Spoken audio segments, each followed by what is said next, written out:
Do you know that feeling when you bite into a Hershey's bar and it's fine? Like, it's chocolate, technically. But then someone hands you a piece of lint and suddenly you're like, wait, this is what chocolate is supposed to taste like. Same color, same shape, both called chocolate. So what is actually going on? Today we're getting into the science of why cheap chocolate tastes different.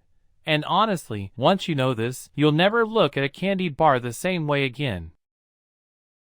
Everything in a chocolate bar starts with the cacao bean. Farmers harvest these pods, ferment the beans, dry them, and then they get roasted and processed into what's called cocoa mass, basically pure chocolate in its rawest form. Now here's where cheap and expensive chocolate start going in different directions. High-quality chocolate uses more of this cocoa mass. That means more of that deep, rich, slightly bitter flavor that actually tastes like chocolate. Cheap chocolate?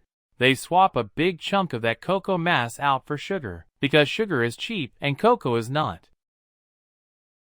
Speaking of milk, most chocolate has some form of milk in it, but how that milk gets added changes everything. Premium chocolate brands often use fresh milk or cream. Cheaper manufacturers use heavily processed milk powder because it's shelf-stable and way less expensive to work with.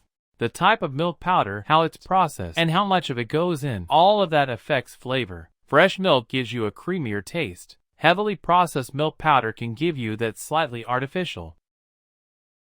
After all the ingredients are mixed together, chocolate goes through a process called conching. Basically, the chocolate gets churned and aerated, sometimes for hours, sometimes for days. This process does two things. It smooths out the texture, making it silky instead of gritty, and it evaporates off any harsh, bitter, or acidic flavors. Expensive chocolates are conched for sometimes 72 hours or more, but cheap chocolate conched for maybe a few hours or even less.